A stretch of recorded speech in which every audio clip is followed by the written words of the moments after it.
Alright, hi and welcome back to our educators. So untuk hari ini saya nak mulakan dengan membincang soalan MPSM Johor, soalan percubaan daripada Majlis Pengetua Sekolah Menengah tahun 2024 for Negeri Johor. Okey. So untuk Negeri Johor, dia ada lebih kurang 4 set rasanya soalan cahaya daripada MPSM, daripada Pasir Gudang, Batu Pahat. Adalah lagi beberapa saya tengok. So saya akan bincang ke semua set ini, tapi walaupun bukan part by part, tapi saya akan bincang soalan-soalan terpilih. Okey. So untuk hari ini saya nak bincangkan soalan nombor 1, 2, 3 dan 4 untuk soalan MPSM Johor ini, sebab saya rasa soalan ini sangat mudah nak score. Okey. So kita mulakan dengan soalan pertama. So sebelum saya mulakan video ini, saya nak bebel sikit lah kan. Okey. So you tengok video. Okey, bagus. Ada tak you tengok video selepas you buat kertas ni? Tak.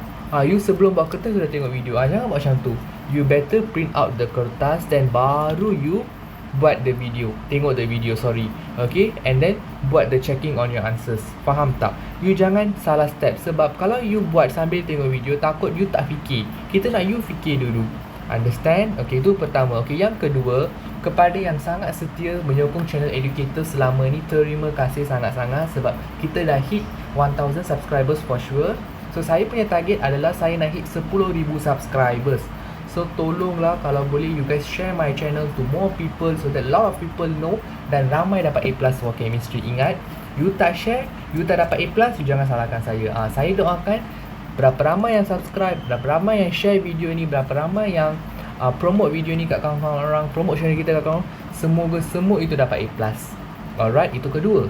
Okay, yang ketiga, okay, yang tengok video pula, okay, abang kakak, cik puan, siapa-siapa je lah yang tengok video ni, tolonglah like the video. Itu yang paling penting lah, sebab tu bagi semangat untuk saya nak buat. Sebab saya buat untuk set Selangor dan saya sangat-sangat berterima kasih sebab ramai like. Sebab pelajar-pelajar yang minta tu, dia orang share kat kawan-kawan dia orang. Ni cikgu ni bincang ni, cikgu ni bincang tu. So please lah korang pun share lah kan. Saya pun rasa lagi bersemangat lah nak buat video kan. Sebab I take my time to buat this video. Walaupun saya tengah ada kerja lain, saya tengah study, saya tengah buat tu, buat ni pun saya take juga my time. Malam-malam pun saya duk record juga. Okay, but hari ni saya record awal pagi lah, semata-mata untuk nak bagi orang faham. Okay, so tak apa, kita start untuk soalan bahagian A. 60 markah, soalan nombor 1.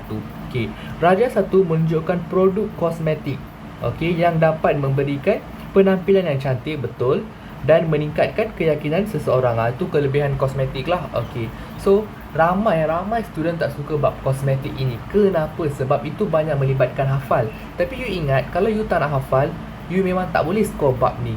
So nak tak nak, you kena rajin menghafal, rajin membaca konsep-konsep dalam bab ni, terutamanya fungsi setiap satu benda tu. Faham tak? Sebab setiap satu benda itu dia ada macam-macam functioning. Okay, berbeza fungsi benda tu kat kosmetik dengan makanan. Faham? Okay, so soalan pertama ini dia mulakan dengan nyatakan maksud kosmetik. Okay, saya nak you orang bagi tumpuan untuk soalan kosmetik ini sebab saya dah jumpa soalan yang sama je di Selangor.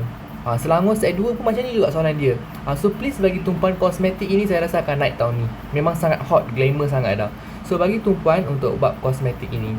Okay, so dia tanya maksud kosmetik. Okay, maksud ni you kena betul-betul ikut buku teks. You miss one word, salah.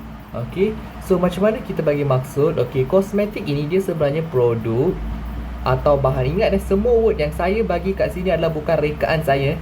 Everything is from the schema dan juga buku teks. Okay, yang digunakan untuk, okay, sebenarnya the soalan ke atas pun ada berbagi you hint kepada jawapan. Okay, digunakan secara luaran untuk membersih, melindungi, membersih, melindungi, dan juga another one, final one, dan mencantikkan penampilan seseorang. Okay, mencantikkan penampilan seseorang. So all the single words yang saya recite kat sini, yang saya tulis kat sini, ada daripada buku teks. You buka buku teks and tengok apa maksud kosmetik yang buku teks bagi. Memang sebiji macam ni. This is how kita tulis kat skema pun. So let's say ini jadi soalan SPM, kita akan tengok ada tak perkataan produk dan bahan. Dua-dua kena ada. Jangan kata produk yang digunakan, no. Jangan kata bahan yang digunakan, no. Kena ada dua-dua, produk atau bahan yang digunakan secara luaran untuk membersih, melindungi dan mencantikkan. Tiga-tiga ni kena ada. You fulfill all these words ada, baru dapat satu markah yang sangat berharga ini. Faham? So betul-betul saya minta you untuk hafal maksud kosmetik ini, sebab soalan ni saya dah jumpa di dua tempat.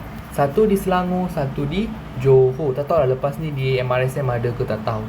Okay, next. Nyatakan jenis bahan asas. Okay, dua jenis bahan asas. Okay, please mark my word Kalau soalan dah kata dua jenis bahan asas, boleh ke you bagi satu je? Tak boleh. Boleh tak you bagi tiga? Tak boleh juga. Bagi lebih pun tak boleh, bagi kurang pun tak boleh, sebab dia dah specify dua. Tengok ni, dua. Kalau dia kata nyatakan jenis bahan, tak ada masalah, you nak bagi 10,000 pun tak kisah. Tapi kalau dia dah kata dua, memang dia nak dua saja. Macam saya tanya, nyatakan dua perwatakan awak, tapi awak bagi dua perwatakan adik awak. Logik tak? Mana logiknya? Saya tanya pasal awak bagi tahu pasal adik awak, kenapa? Tapi bilangan dia still sama dua. Nampak tak? Logik tu memang kena ada. Logik dia minta dua, dua kena ada. Bahan asas dalam pembuatan kosmetik. So jangan gatal-gatal you bagi tiga, lepas tu kata cikgu tiga-tiga saya betul. Kalau saya menanda kertas you, saya bagi pangkar. Kenapa? Sebab saya minta dua, you kena bagi tiga. Saya nak apa yang saya minta je. Saya tak nak extra all, okay? Kat sini kita bukan nak tengok you extraordinary ke. No. We want to see you ikut tak arahan soalan, you pandai baca ke tak. Ini semua konsep menjawab kertas kimia tau. Jangan main-main. So dua bahan tu you boleh bagi, dia ada lebih kurang 6 answers, but you boleh bagi any dua yang you nak. Okay, you boleh salin, tapi bagi dua je tau dalam exam. You boleh tulis air, AIR. Jangan pula kata-kata ini tulis H2O. Tak ada. Kita letak air. Air, pengimalsi, boleh juga pengawet, boleh juga pemekat, pewarna atau pewangi. Okay, let's say saya tengah jawab exam, saya selalunya suka pewarna. Sebab kosmetik kan ada warna-warna kan. So ni bahan asas dia, ada pewarna dan juga saya letaklah air. Senang sikit saya nak ingat. Saya tulis yang mana saya senang ingat tu je. Dua ni ada. Okay, dapat dua markah. You tulis yang ketiga, pengimalsi. Pengimalsi ini menyebabkan you tak ikut arahan soalan, semua salah. Pada muka kan, perlu ke isu-isu macam ni? Tak payahlah, dia minta dua bagi je dua, dia minta satu bagi je satu. Ikut arahan soalan, please lah. Jangan bazir masa dan bazir jawapan. Kebanyakannya bukan dia tak tahu, dia degil. Orang suruh bagi dua, dia bagi tiga. Ini bukan sejarah ya sayang, ini kimia, this is chemistry. So kalau sejarah you jawab lebih, still cikgu tu membaca bagi markah. Unless dah sampai markah maksimum, dia tak bagilah. Tapi kemis, no. Kita minta dua, kita tengok dua je. You bagi tiga, terus salah. Walaupun tiga-tiga betul pun, terus salah. Okay, mana-mana dua sahaja. Skema pun dah specify dah. So jangan main-main Okay, next. Aida disahkan. Ni pun sama juga, lebih kurang je dengan soalan Selangor ni. Mengalami kerosakan buah pinggang oleh doktor disebabkan oleh penggunaan produk kosmetik. Okay, cadangkan satu bahan kimia. Okay, cuba tengok, ni pun dia dah specify satu. Masalah ramai kandidat ialah dia minta satu, dia bagi tiga. Dia minta tiga, dia bagi satu. Itulah masalah pelajar SPM SYS pula. Itulah masalah kandidat SYS, masalah kandidat SPM bukan tahun ni je, setiap tahun. Okay, mulut aku ni kenapa ni, aku dah mula berbebel dah. Okay, kita minta satu, you bagi satu. Saya minta dua, you bagi dua. Saya minta tiga, you bagilah tiga. Jangan you bagi lebih daripada tu Diharamkan untuk bagi lebih daripada tu. Okay, only one. Sebab saya dah kata satu, I want the one. Okay, so satu bahan yang paling logik, paling senang lah nak ingat, mercury. Ada ke selain daripada mercury cikgu? Cubalah you tengok buku teks tu. Ada rasanya. Kalau tak ada, you stick to mercury saja. You buka buku teks dan tengok. Okay, nyatakan satu lagi. Apa tak? Dia dah specify dah. Tak tahu lah soalnya dia dah specify betul-betul bilangan dia. Satu. Dia minta satu, you bagi satu. Okay, dia kata satu lagi kesan sampingan. Satu, dia mengalami masalah buah pinggang. Okay, fine. Apa lagi masalah kedua yang boleh menyebabkan yang boleh disebabkan apabila dia mengguna produk yang guna bahan kimia terlarang tu. Okay, paling biasa kulit lah, you akan kena skin allergy, betul? Kulit akan menjadi kering. Cukup lah. Kulit dia menjadi kering ni, ni satu point, ni satu side effect, tahu tak?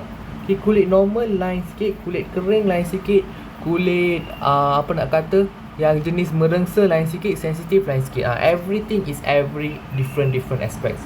Okay, everyone is conquered by different aspects. So you kena baca soalan betul-betul. So ingat, kosmetik ini saya boleh kata antara soalan ramalan. Okay, saya memang nak boleh katalah ni soalan ramalan yang boleh keluar either di bahagian A, sebab dua negeri keluarkan soalan kosmetik ini di bahagian A sebagai soalan pertama. So saya tak tahulah apa yang pemeriksa, pengubal fikirkan kat dalam. So you all just please continue untuk menjawab semua paper trial daripada semua negeri, and please bear in your mind that the more papers you answer, the more you know. Okay, dah soalan pertama. Now soalan kedua. Okay, soalan kedua ini berkaitan dengan, jom baca.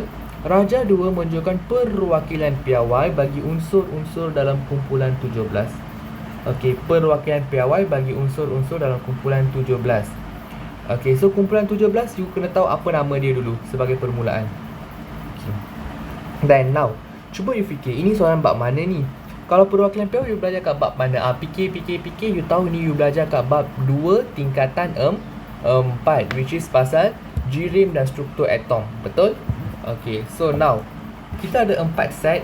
Set 1 fluorine, set 2 chlorine, bromine, iodine. Okay, saya nak tanya you, atas ni, semua yang atas ni, yang aku guna warna yang sama pula, nanti dia condemn aku.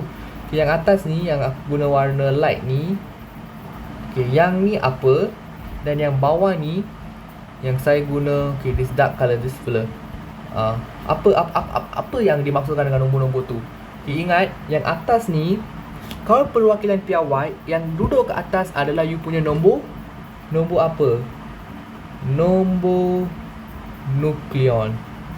Yang duduk ke atas nombor nukleon. Yang duduk kat bawah, yang fleur kecil ni, nombor kecil ni, tak kisahlah 9 ke 17 ke 35 ke 33, ini adalah nombor proton. So perwakilan piawai memang nombor nukleon ke atas. Okey. Lagi satu cara nak trace sama ada itu nombor nukleon ke nombor proton. Ingat, nombor nukleon always lagi besar berbanding nombor proton. Kenapa? Sebab nombor nukleon ini dia jumlah proton dan neutron. Faham tak? Nombor proton ni just jumlah proton sahaja. Faham tak? Dapat tak konsep tu? Macam saya tanya kat you, kalau you dengan adik you bersatu, bergaduh dengan seorang, power dia lagi kuat ke? Atau you saja bergaduh dengan seorang nak bertumbuk dengan dia, which is lagi kuat? For sure lah you dengan adik dia, sebab dua orang, manpower dia banyak. Sama juga ni pun, nombor nukleon. Nombor nukleon ni apa? Dia jumlah proton dan neutron. So, semestinya dia lagi besar berbanding nombor proton. So, initially kalau you dapat mana-mana perwakilan, you tengok nombor yang paling besar tu mestilah nombor nukleon. Yang paling kecil tu mesti nombor proton. Boleh ingat macam tu. Tapi ni dia specify dah kata perwakilan piawai. So, perwakilan piawai memang kita tulis ada standard, which is atas kena nombor nukleon, bawah kena nombor proton. Tak boleh tukar position. You tukar position, itu bukan perwakilan piawai dah. Itu lain. Itu masalah lain. Faham? Okay, so now tengok, saya kata you kena fokus kat kumpulan 17. Dia buka soalan pun dengan kumpulan 17. Apakah nama kumpulan 17? Ingat, nama kumpulan 17 mula daripada H. Halogen. Okay, ni je nama kumpulan 17. Jangan, ni ada satu kandidat dia tulis Halida. Dan dia kata, ini nama kumpulan 17, cikgu kena terima. Mana boleh aku terima? You buka buku teks, you tengok, dia ada tak dia tulis kumpulan 17 nama dia tidak. Kalau dia tulis, you beritahu kat video ni, by end of this video, saya resign my job now. Ingat nama kumpulan 17 always halogen. Okay, tak pernah ada skema yang kata nama kumpulan 17 halida. Okay, halida itu ion kepada halogen. Faham tak?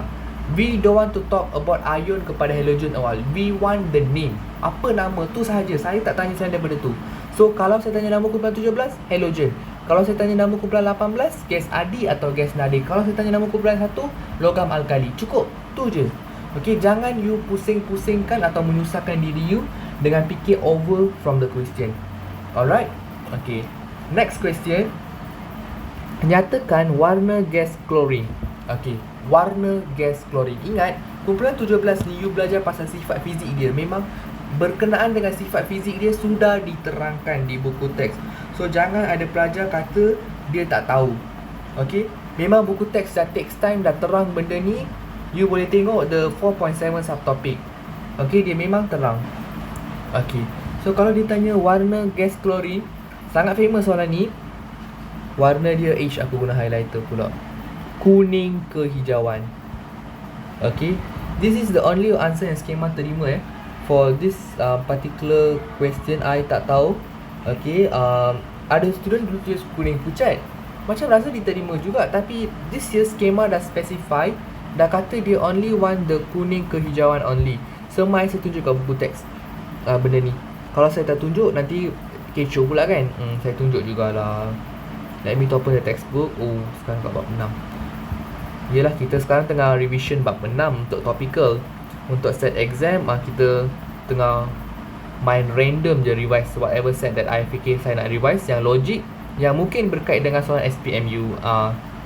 Ni mana ni, mana ada keadaan fizik. Okay, ni unsur kumpulan 17 wujud dalam warna berbeza. Gas klorin kuning kehijauan, cecair bromin perang kemerahan, pepejal iodin hitam keungguan. Ingat, okay, klorin adalah gas, bromin adalah cecair, iodin adalah pepejal.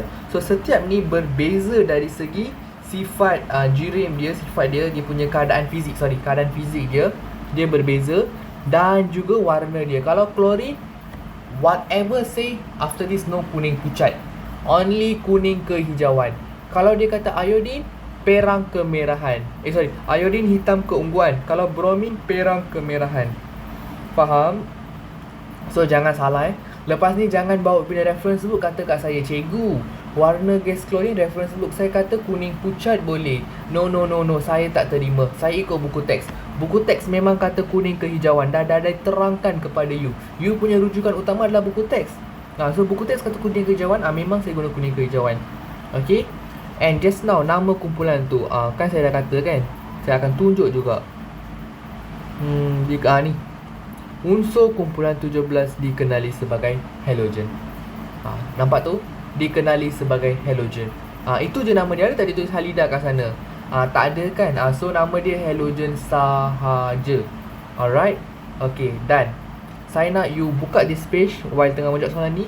So ada lagi soalan yang guna konsep dalam this page. Okay, especially soalan mana dia, soalan terakhir ni, soalan D, dia akan guna konsep yang ni, konsep this page. Okay, so you kena baca ni dan baru jawab soalan D tu. Okay, next.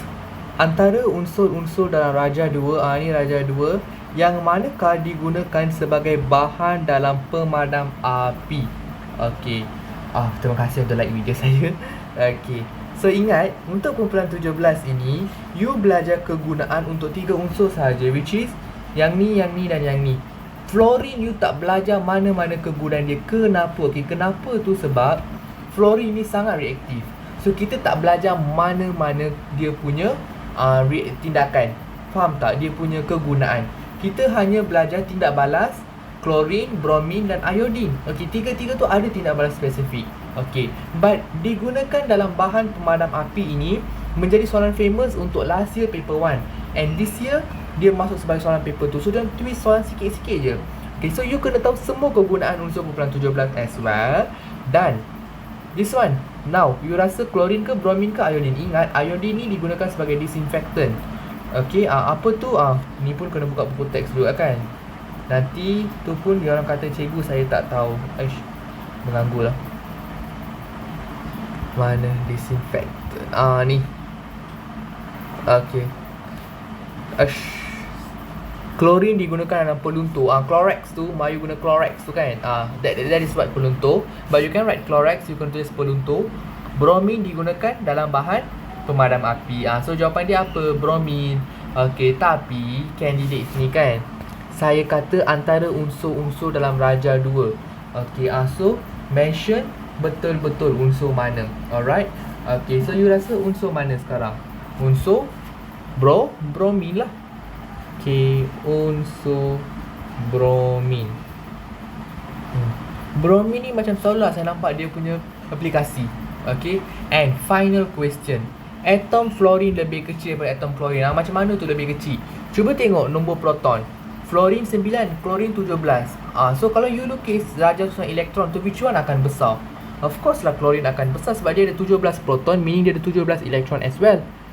Okey, terangkan mengapa fluorine lebih mudah membentuk ion negatif berbanding atom chlorine. Okey, so dia tanya berkaitan dengan kereaktifan. Okey, kenapa fluorine lagi mudah? Fluorine lebih mudah bentuk ion negatif berbanding atom chlorine. Okey, yang atom chlorine lebih kecil daripada atom atom fluorine lebih kecil daripada atom chlorine tu dah ada satu point dah. You kena bagi the remaining point. Okey, faham tak? So you tahu that fluorine lagi kecil daripada chlorine based on dia punya nombor proton. So apa kaitan dia lagi kecil tu kan? Mai kita tunjuk kat sini juga. Soalan ni memang betul-betul guna konsep buku teks. So you tak baca buku teks, you tak tahu jawab. Okey. Pertambahan saiz atom menyebabkan petala valens semakin jauh. Hal ini menyebabkan daya tarikan nukleus elektron lemah menyebabkan sukar. So this is the whole answer. Tapi takkan kita semua ni kan? Okey, Mai saya beritahu. Okey, number 1. You tahu saiz atom kan? So saiz atom chlorine yang besar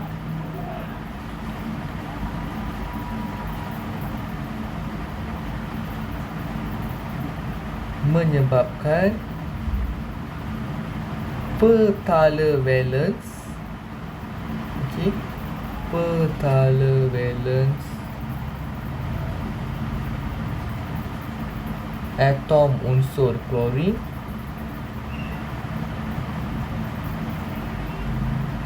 semakin jauh dari nukleus. Okey, ni you mengaku kan dia memang jauh, betul tak? Cuba tengok chlorine dengan atom unsur bromine sepatutnya semakin jauh. Aku salah kat sini. Betul lah, chlorine betul lah sebab atas bromine kan. So atas fluorine kan, betul.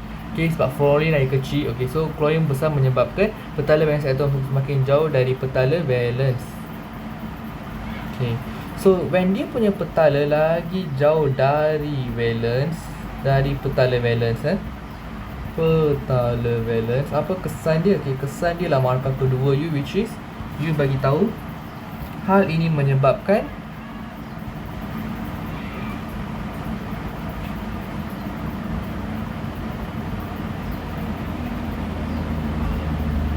daya tarikan nukleus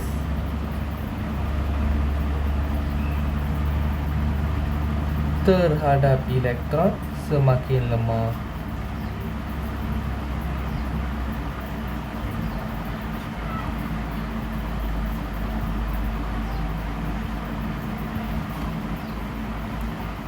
So when dia punya daya tarikan semakin lemah, so dia senang lah.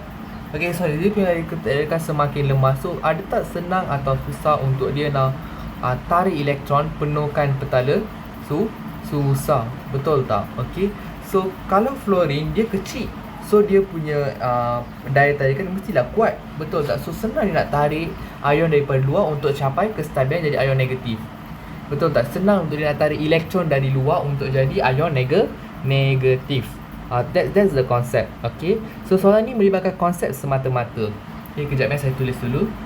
Semakin lemah. Okay, so nak faham lebih kan macam ni lah. Okay, grup 17 ini lagi besar dia punya atom, lagi susah lah dia nak tarik elektron sebab dia kan 2.8.7 kan. Kalau yang ni 2. Mana dia? Yang ni 2.8.7 saya rasa. Ya. So ni pun perlukan satu lagi. This pula pun perlu satu lagi. So macam mana tu dia kena dapatkan elektron dari luar, betul tak? Okey. So nak dapatkan daripada luar itu dia kena tarik. Tapi nak tarik, siapa yang tarik? Bukan petala valens yang tarik. Nukleus ni tarik sebab nukleus kan ada charge positif, so positif akan tarik negatif. Kan? So kalau lagi besar, senang tak nukleus nak tarik? Susah lah. So dia kecil, dia senang tarik. That is what this question is about. So you kena faham perubahan kereaktifan ini untuk setiap grup berbeza. Satu grup satu style. Okay, grup ni satu style, grup tu satu style. Everyone is a different style. Okay, so you kena faham betul-betul dan baru you boleh answer. Okay, grup 1 lain, grup 18 lah, grup 18 tak belajar, grup 17 lain. Okay. Okay, so next time kalau you dapat soalan untuk compare berkaitan dengan kereaktifan, dia kata kenapa tu senang bentuk ion, yang ni susah bentuk ion, ingat first point you kena bagi tahu pasal saiz atom dia. Adakah saiz atom dia besar atau kecil? Next, you bagi tahu pasal petala valence. Sama ada petala valence itu dekat ke jauh dengan nukleus. Okey, tulis Okey, semakin jauh dari yang ni aku salah. Dari nukleus. Okay. Next point you bagi tahu pasal daya tarikan. Okey, so tak apa, nanti saya akan buat video separately untuk bincang berkaitan dengan perubahan kereaktifan dan satu contoh soalan untuk tambahkan dia punya pengetahuan. Okey. So ini just basic sajalah. Basic saja, tapi soalan ni ada banyak restriction nak bagi markah pun. Dia ada macam-macam restriction. First, you kena make sure kalau you terang pasal elektron, perkataan atom ada. Hal ini menyebabkan terhadap elektron. So benda tu kena betul. Okay. So ada banyak restriction, but tak apa, saya just tak nak mengulas lebih untuk soalan ni untuk video kali ini. Next video saya akan mengulaskan lebih lah. Okay, so tak apa, saya close dulu tabs untuk yang tu. Okay, now kita masuk soalan nombor 3. Oh yeah, by the way, soalan ini please salin jawapan and cuba soalan lain. Okay, boleh cuba soalan set Selangor juga. Ada juga soalan berkaitan macam ni, tapi tak tahu bab unsur 17 ke apa. Okay, boleh try dulu. Okay, make sure salin dulu jawapan. Tak apa, tak faham tak apa, slow tapi salin dulu. Jangan tak salin. You tak salin, you don't have anything. At least you salin, you boleh try figure out something. Okay, nombor 3. Jadual 1 menunjukkan takat lebur dan takat didih bagi 3 bahan. Takat lebur, takat didih 3 bahan ini bab mana sayang? Okay, you belajar takat lebur dan takat didih pada bab 2 tingkatan 4. Okay, tadi you belajar perwakilan piawai betul pada bab 2 tingkatan 4, tapi soalan yang dia bagi semua berkaitan dengan bab 4 tingkatan 4. Itulah cross chapters. Okay, dia silang 2 chapters, dia macam kaitkan 2 chapters. Okay, so now soalan A, apakah dimaksudkan dengan takat beku? Dia menjadi beku. So takat beku ini apa? You kena bagi definition juga. So nak bagi definition, you kena ikut apa? Buku teks. Okay, so takat beku dia adalah suhu malar. Okay, in English constant temperature lah. Okay, suhu malar. Okay, apabila apa? Okay, beku ini maksudnya dia bertukar dari mana ke mana. Dia menjadi beku, so bertukar dari cecair ke pepejal. Suhu malar apabila cecair berubah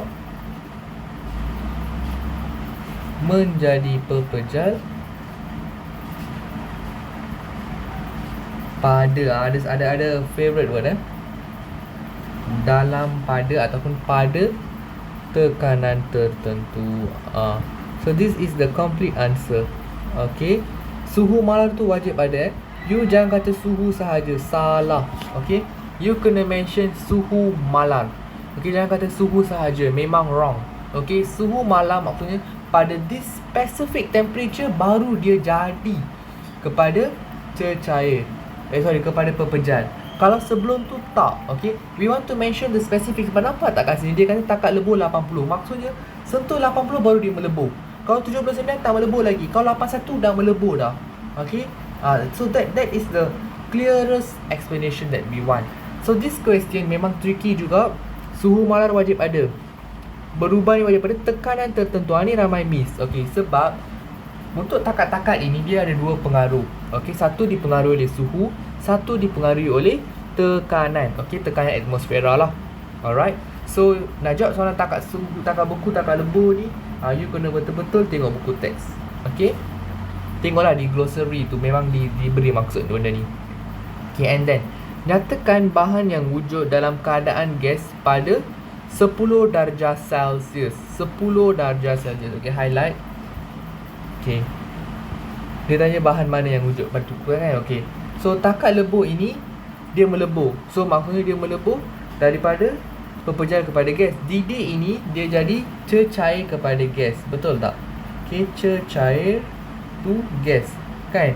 Didik you anggaplah air. Betul tak? Mak you didikkan air atas periuk. At one time dia ada keluar wap-wap kan. So dia mula menjadi steam, jadi gas, semua-semua tu lah.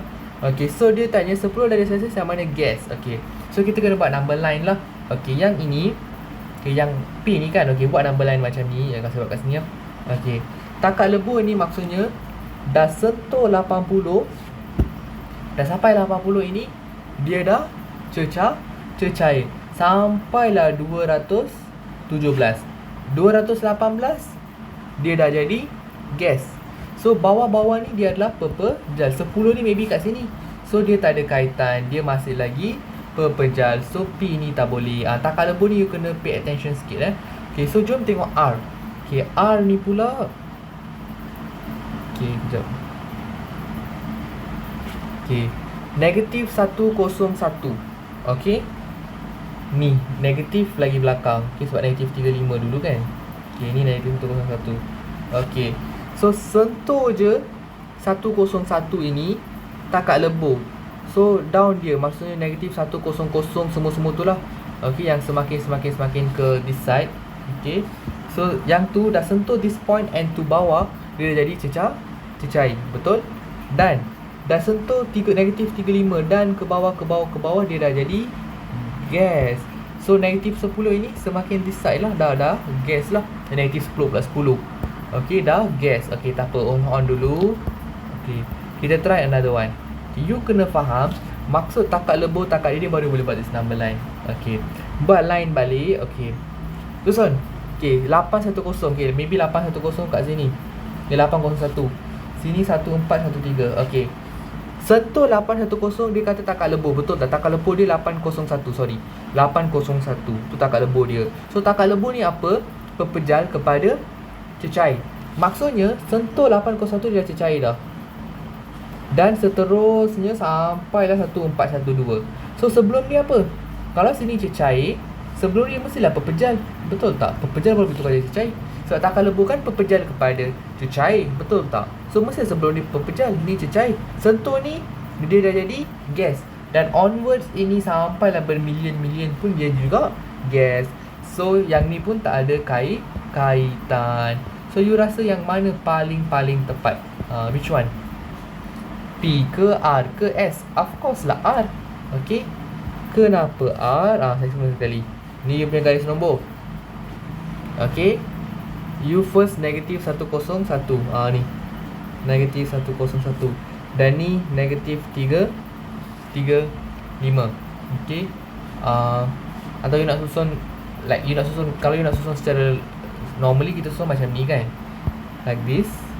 Ni kosong, onwards saya positif, yang ni part negatif yang semakin ke bawah. Betul? So tak apalah, kita ikut the real one, yang menggunakan konsep matematik tu. Okay, let's say macam ni. Okay, kosong kat sini. Betul? Okay, so this side negatif lah kan. Okay, so cuba tengok you dapat negatif 35 dahulu. Okay, negatif 35. Dan kat sini negatif 101. So dia kata negatif 35 ini, benda ini dah mula menjadi takat didih. Maksudnya daripada kosong sampai negatif 34, dia adalah cecair. Sentuh je. Betul ke? Dia lebur dulu. Okay, dia macam ni. Okay, tak apa, kita stay to just now. Daripada kosong sampai negatif 35 ini, dia adalah kata takat didih. So cecair kepada gas. So let's say daripada kosong ni sampai sebelum ni pun, it's just the same saja, dia adalah gas. Betul tak? Betul ke tak? Ataupun aku salah? Kejap. No. Sorry. You erase the concept. Okay. Again. Sorry. Saya pula peningkan you. Okay. You buat garis nombor. Okay. Susun. Ini kosong. Okay. Dia kata negatif 35. Betul? Okay. So tak apalah, saya anggap kat sini. Okay. Tak payah banyak sangat. Macam ni. Okay, so maybe this is your negative 35 and this is your negative 101. Okay, kalau lebur pepejal kepada cecair, betul tak? Okay, so dia kena mengalami takat lebur dulu lah, baru dia boleh mengalami takat didih. So benda ini dah capai 101, dia dah cecair. So sebelum dia, maksudnya negatif 102, negatif 103, dia adalah pepejal lagi. Dah sampai negatif 101, sampai negatif 35, negatif 36, dia adalah cecair. Dan daripada negatif 35 sampailah whatever pun, dia adalah gas. Faham? Sebab tu dah boleh takat didih. So the answer is R lah. So saya explain 2 kali. Sorry my explanation agak memeningkan, but tak apa, kita tengok in next video untuk yang lagi clear. Okay, lakarkan graf suhu melawan masa. Okay, dia suruh lakarkan graf pula. Bagi bahan P apabila ia disejukkan daripada suhu 70 mencapai suhu 30 darjah Celsius. Okay, so dia kata suhu melawan masa. Okay, tak apa, kita buat dulu paksi. Okay, paksi. Dan ni pun another one paksi. Okay, ni suhu, ni masa. Okay, buat dulu paksi sebab paksi pun ada markup. Okay, suhu. Okay, suhu dalam minit mana? Okay, mention juga unit degree Celsius. Dan masa you ambil dalam minit mana? Okay, you ambil dalam minit saat. Okay, saat. Okay, so now dia kata daripada suhu 70 sehingga mencapai 30 darjah Celsius. Okay, bahan P. Okay, takat lebur dia. Okay, so dia kata disejukkan. Okay, disejukkan maksudnya macam mana tu disejukkan? Okay, disejukkan maksudnya dia tengah disejukkan lah. Okay, disejukkan. Okay, fine, saya mengaku. Okay, and dia kata suhu dia mula daripada 70 ke 30. So it is in this first range, 70 hingga 30. Okay, so you start lah. Okay, dia kata daripada suhu 70 hingga 30. So let's say kita punya graph. Okay, kita punya graph start macam ni. Okay, first dia menurun. Okay, tinggi. At one point dia akan stable macam ni. Okay, betul. Dan dia akan turun balik. Okay, tapi ingat this 80, this 80 is the point where dia mengalami takat apa? Takat lebur, dia melebur. So this is 80 degree Celsius. So you punya 2 markah adalah you lukis paksi dengan betul, then you lukis bentuk graf ni. Label takat beku. You label ni sebagai takat beku. Betul lah. Okay, so dia actually the suhu kena lagi tinggi sebenarnya. Okay, maybe the suhu 170 ke, tak tahulah, I don't know, any printing errors ke apa. Sebab at one point dia kena capai 80. Okay, then baru tu. Sebab kalau 70 dia lagi bawah daripada sini. Okay, so tak apa soalan ni. Next question, lukiskan struktur radas. Lukis struktur radas ni boleh tengok buku teks. Tak apa, saya tunjuk juga. Okay, kalau saya nak lukis pun boleh juga, tak ada masalah. Okay, sekejap punya buku teks page mana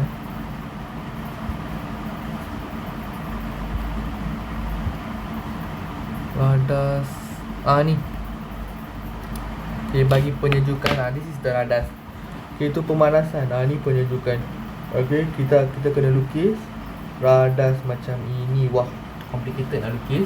Tapi cubalah lukis. Okay, so macam saya just crop out dari sana, letaklah kat sini. Okay, you lukis betul-betul.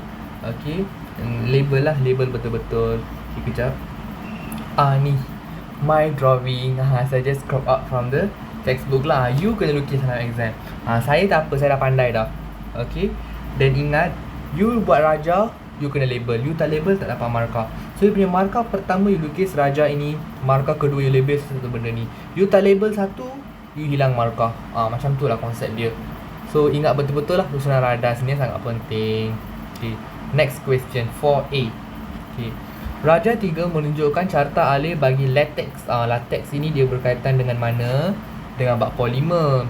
Okay, dikumpulkan daripada pokok getah, digunakan untuk menghasilkan latex dalam bentuk pepejal dan cecair. Okey, latex dalam bentuk cecair, bentuk berpejal. Okey, bahan X larutan amonia. Okey, fine. Next, soalan pertama. Apakah dimaksudkan dengan polimer? Namakan proses, nyatakan satu contoh bahan X dan juga tulis persamaan kimia. Wah, banyak meriah soalan ni. Okey, tak apa. So, maksud polimer dulu. Okey, maksud polimer adalah, polimer ni apa sebenarnya? Okey, dia sebenarnya ni macam ni. Formula yang kecil-kecil, okey, lukisan yang kecil-kecil, dia combine banyak kali, dia hasilkan polimer. Faham tak? Macam karbon, dia punya formula struktur tu kita gabungkan 10 formula struktur karbon, dia jadi satu polimer. Faham? Dia macam tu. Okey. So kalau dia tanya maksud polimer apa, you tengok dia punya buku teks. Okey, maksud dia adalah molekul berantai. Okey, polimer ini sebenarnya dia molekul berantai panjang yang terhasil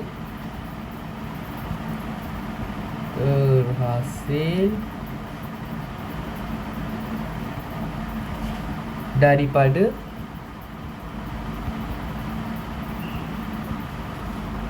pencantuman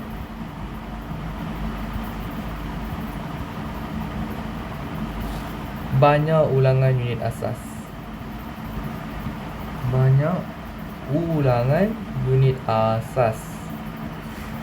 Okay. So this is what polymer. Okay, macam tadi saya ceritakan, kita ambil 10 protein, kita gabungkan dia bentuk satu polimer. Dia macam tu. Namakan proses 2, iaitu proses kita ambil latex dari pokok getah, kita letak something, dia jadi bentuk pepejal. Okay, so dia kata nama proses. Okay, kita gumpalkan dia untuk jadi pepejal. So nama proses dia, kalau you kata penggumpalan je salah, kena lengkap penggumpalan apa, sebab penggumpalan ada juga pada air. So penggumpalan latex, that is the complete word. Okay, dan now satu contoh bahan X. Okay, bahan X. Okay, kita nak buat penggumpalan, kena guna ni hint lah. Tadi dia guna larutan amonia, so yang bawah ni mestilah dia guna asid, betul? Kena guna asid kuat ke asid lemah? Ingat, asid lemah je boleh guna. So satu contoh bahan X. Sorry lah, printing dia tak berapa kemas, I don't know, I just get the question. So asid ethanoic, atau you tak nak guna ethanoic, you nak guna asid metanoic pun boleh juga, tak ada masalah. Another one feel like my TikTok video, bagusnya, semoga dapat A+. Okay, you like, you pun dapat A+. Okay, so apa contoh bahan X? You boleh bagi tahu asid ethanoic. Okay, sebenarnya asid ethanoic dia nama lain tau, dia nama dia asid acetic. Nama dia. Dan you nak guna asid metanoic pun boleh, iaitu asid formic, nama lain dia.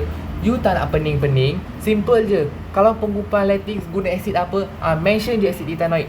Settle. Tak payah nak pening-pening apa tu asid formatic lah, apa tu asid formic lah, acetic lah. No, tak payah. Okay, simple, letak asid ethanoic sahaja. Okay, very simple. Make it simple, make your life simple.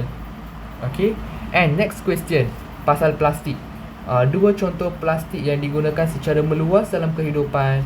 Okay, ni diperbuat daripada polimer sintetik, iaitu polietina, dan juga sukar digunakan oleh mikroorganisma. Okay, tulis persamaan kimia pempolimeran etina untuk membentuk polietina. Ni kena baca kat buku teks. Okay, so etina punya formula apa? C2H4.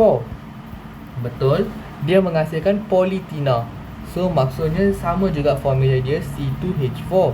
Tapi etina ini menjadi monomer dia, betul tak? So kita gabung dia, so kita letak N. N ini bermaksud maybe 10 etina, maybe 4 etina, maybe 5 etina. Semua tu kita gabung, kita bentuk polietina ini. Dengan syarat kat bawah kena ada N lah untuk ni, sebab N ini melandaskan berapa banyak ditambah. Okay, sebab baru dia akan stable. Let's say saya letak 5 kat sini, so dia jadi 10 carbon. So kat sini saya kena letak 5 juga, so baru dia jadi balance. Faham tak? Okay, this equation is 100% from textbook. You tengok punya textbook, memang diceritakan. Okay, persamaan kimia ni yang kena seimbang. That's why dia bagi 2 markah. Markah pertama formula bahan dan produk yang seimbang. Markah kedua persamaan kimia yang seimbang. Okay, 2 ni kena ada baru dapat markah. Dan soalan terakhir, pembuangan polimer sintetik seperti plastik A dan B boleh menyebabkan sistem salinan tersungkat. So sistem salinan sungai tersekat dan mungkin mengakibatkan banjir kilat. Sedangkan 2 cara, highlight this word, Dua cara. Okey, dia minta berapa cara? Dua cara. Pastikan bagi dua sahaja. So, apakah caranya? Okey, cara pertama, dia minta cadangkan, betul? Okey, mengitar semula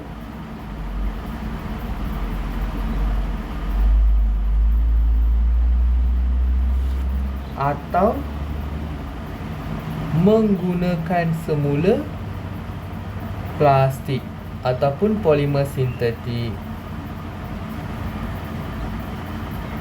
So, polimer sintetik ini adalah plastik sebenarnya. Okey, polimer sintetik. Okey, next, you boleh gunakan polimer yang terbiodegradasi, yang senang terurai.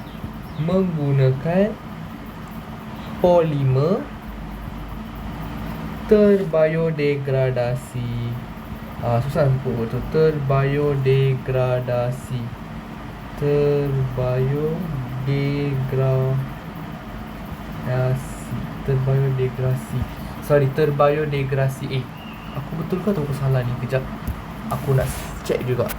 Betul ke terbiodegradasi ke terbiodegradasi ni? Inilah masalahnya kalau lama tak mengajar. Lama tak sentuh bab polimer ni. Saya memang lama sangat tak sentuh bab polimer ini sebab saya tak berapa suka chapter. Saya suka chapter-chapter yang thrilling, macam thermochemistry, carbon compound, semua aku suka untuk form 5. Redox, semua aku suka. Ni semua I tak berapa minat.